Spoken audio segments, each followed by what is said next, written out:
guys, welcome to my channel.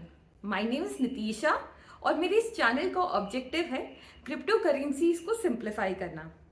आज की video में हम बात करेंगे अभी हाल ही में हुए बिटकॉइन स्पॉट ETF की अप्रूवल की। ये क्या है, इससे क्या फायदा हुआ, चलिए डिटेल में बात करते हैं। इससे पहले कि हम बात करें कि बिटकॉइन ETF क्या है, पहले समझते हैं कि ETF क्या है। ETF का फुल फॉर्म है एक्सचेंज ट्रेडेड फंड। ये एक इन्वेस्टमेंट फंड है जिसको स्टॉक मार्केट पे किसी भी और तरह के स्टॉक की तरह खरीदा या बेचा जा सकता है। इसका सबसे कॉमनली नोन एग्जाम्पल है गोल्ड ETF। ये ETF क्यों बनाए जाते हैं? क्योंकि कोई कमोडिटी या कोई एसेट इस टाइप के होते हैं जिनको डायरेक्टली मार्केट में खरीदा बेचा नहीं जा सकता है। उनको खरीदने के लिए या उससे रिलेटेड काफ़ी डिफ़िकल्टीज होती हैं। फॉर एग्जाम्पल, जैसे गोल्ड अगर आप परचेज करने जाते हैं तो पहले तो आपको ये जानना पड़ेगा कि गोल्ड प्योर है कि नहीं, वो रिलायबल वेंडर से आप खरीद रहे हैं कि नहीं, उसकी प्योरिटी की सर्टिफिकेट लेनी है। ये सारी चीज़ों का आपको ध्यान रखना पड़ेगा। और दूसरी चीज़, अगर आपने गोल्ड खरीद भी लिया तो उसको कहाँ रखना है।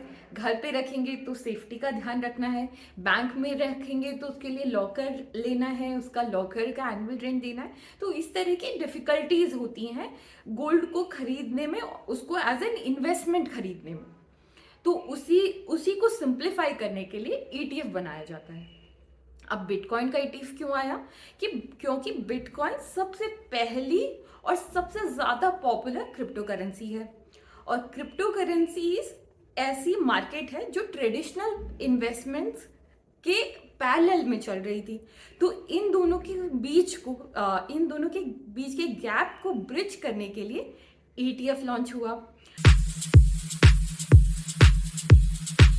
अभी हाल ही में 10 जनवरी 2024 को यूएस के SEC, यूएस का सिक्योरिटी एंड एक्सचेंज कमीशन, जो वहाँ की रेगुलेटरी बॉडी है for any trading and investment purposes, उसने 11 फंड्स को बिटकॉइन का ETF सेल करने की परमिशन दी। ये 11 फंड्स में से कुछ नाम जो आपने सुने होंगे are greyscale, black rock, bitwise etcetera etcetera. तो इस अप्रूवल की वजह से आज के डेट में बिटकॉइन को बाय करना, सेल करना, उसको स्टोर करना एक इंडिविजुअल इन्वेस्टर के लिए सिंप्लीफाई हो जाएगा। अब हम बात करते हैं कि इस ETF की वजह से क्या क्या चेंजेस आएंगे। तो पहला चेंज हम इंडिविजुअल इन्वेस्टर के पॉइंट ऑफ व्यू से देखते हैं। तो इंडिविजुअल इन्वेस्टर जैसे आप, मैं, कोई और, मतलब जो खुद एक पर्सन खुद के लिए इन्वेस्टमेंट करना चाहता है, उसके लिए अब बिटकॉइन में इन्वेस्ट करना ज़्यादा एक्सेसिबल और ज़्यादा रेगुलेटेड हो गया। क्योंकि ये स्टॉक मार्केट पे बाई और सेल होगा, तो इसके लिए जो भी आप देश में रह रहे हैं उसके स्टॉक मार्केट के ऑप्शंस खरीदने बेचने के जो भी रेगुलेशंस हैं, वो सारी चीज़ें उस पर अप्लाई होंगी। तो इस पे रेगुलेशंस जो हैं वो काफ़ी क्लियर है और एक्सेसिबल है कि आप ऑलरेडी अगर अपने आपका डीमैट अकाउंट है और आप ट्रेडिंग वगैरह करते हैं, तो अब आप बिटकॉइन में भी इन्वेस्ट कर सकते हैं। आपको कोई और प्लेटफॉर्म डाउनलोड करने की ज़रूरत नहीं है या किसी और के थ्रू यहाँ पे इन्वेस्टमेंट करने की ज़रूरत नहीं है। तो ये सेफ, एक्सेसिबल और रेगुलेटेड हो गया एक इंडिविजुअल इन्वेस्टर के लिए। और रही बात कि इस ETF की वजह से जो मेजर ट्रैक्शन आएगा वो है इंस्टीट्यूशनल इन्वेस्टमेंट्स का। अब इंस्टीट्यूशनल इन्वेस्टमेंट्स क्या है? इंस्टीट्यूशनल इन्वेस्टमेंट्स कुछ ऐसे फंड्स हैं, या आप समझ सकते हैं कि कोई इन्वेस्टमेंट कंपनीज हैं, वेल्थ मैनेजमेंट कंपनीज हैं, पेंशन फंड्स हैं।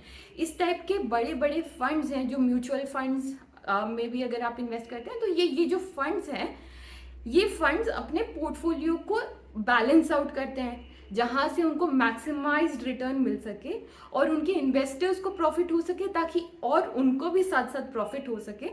इसके लिए वो स्ट्रैटेजिक इन्वेस्टमेंट करते हैं और अपना पोर्टफोलियो बिल्ड करते हैं। तो ये इंस्टीट्यूशनल इन्वेस्टर्स अभी तक डायरेक्टली बिटकॉइन नहीं खरीद पा रहे थे। क्यों? क्योंकि अगेन रेगुलेशंस की बात है, जिस भी देश के ये फंड्स हैं, जैसे अपने देश में अगर आप LIC की ही बात करें तो हम जो LIC में पैसा जमा करते हैं वो कहीं और इन्वेस्ट होता है, उस पर रिटर्न्स मिलता है, तभी वो पैसा हमें मतलब हमारी LIC की प्रीमियम मेच्योरिटी पे हमें दिया जाता है। तो उसी तरीके से ये जो बाहर के भी फंड्स हैं उनके लिए उस देश के रेगुलेशंस अप्लाई होते हैं। अभी क्योंकि बात स्पेसिफिकली US की हो रही है तो हम US का एग्जाम्पल लेके चलते हैं।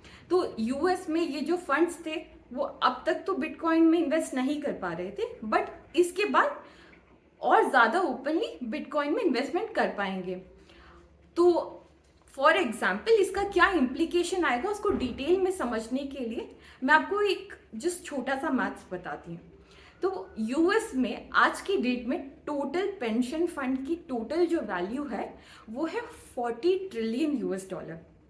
उसका अगर इन सारे सिर्फ पेंशन फंड की बात कर रही हूँ अभी मैं, अगर सारे पेंशन फंड्स ने अपने पूरे पोर्टफोलियो का सिर्फ 2% भी बिटकॉइन ETF में इन्वेस्ट किया तो उसकी टोटल वैल्यू जो निकल के आएगी वो है 800 billion dollars US dollars.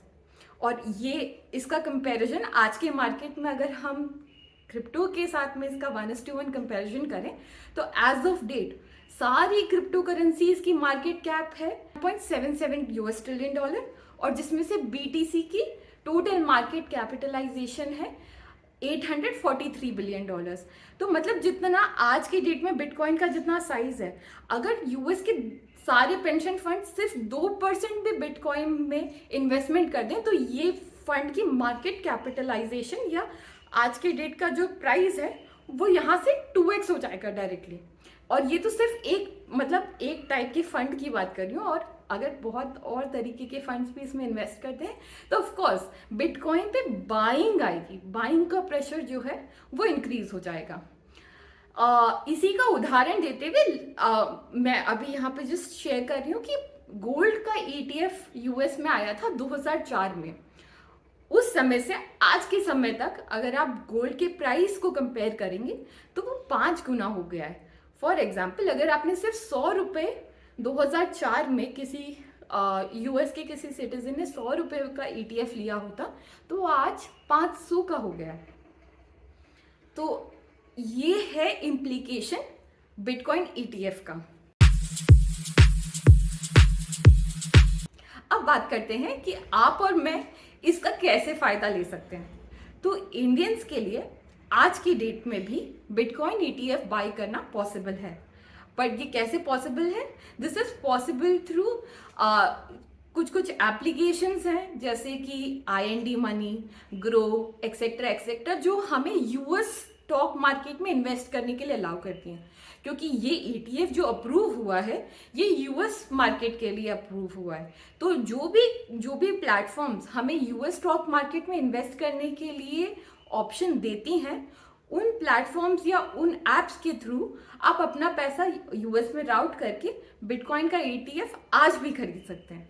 But ये खरीदने या बेचने के सजेशन के लिए ये वीडियो नहीं है ऑफ कोर्स, क्योंकि ये एक इन्वेस्टमेंट है तो इसमें हमेशा जैसे कि किसी भी और इन्वेस्टमेंट में होता है कोई ना कोई एसोसिएटेड रिस्क डेफिनेटली रहते हैं।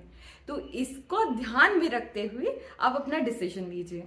बट एक बात बहुत श्योर है कि इसकी वजह से बिटकॉइन का फ्यूचर एक्सेप्टेंस बढ़ जाएगा, उसके रेगुलेटरी इम्प्लीकेशंस भी आएंगे कि इसमें रूल्स रेगुलेशंस, क्योंकि ETF गवर्नमेंट कंट्रोल होता है, उनके गाइडलाइंस के हिसाब से चलता है, या उस पे जो बाइंग सेलिंग के रेगुलेशंस हैं वो सेट है, प्री डिफाइंड है स्टॉक मार्केट के अकॉर्डिंग। तो रेगुलेशंस क्लियर हैं, प्लस इसके साथ साथ एक बार तो ज़रूर स्पाइक आएगी but after a while price में स्टेबिलिटी आ जाएगी, क्योंकि मार्केट कैप जो बिटकॉइन की इंक्रीज होगी ड्रास्टिकली उसके बाद में बिटकॉइन का प्राइस मोर और लेस स्टेबल हो जाएगा। इन कंक्लूजन मैं यही कहना चाहूँगी कि ये ऑफकोर्स एक बहुत बड़ा माइलस्टोन है, इसके रिस्क तो ज़रूर हैं बट उसके साथ साथ इसके पोटेंशियल्स भी बहुत बड़े हैं। Thank you so much for watching, that's all for today's video. अगर आपको मेरी वीडियो अच्छी लगी तो प्लीज़ मेरे चैनल को सब्सक्राइब कीजिए ताकि मैं इस तरह की और कंटेंट आपके लिए लेके आ सकूं।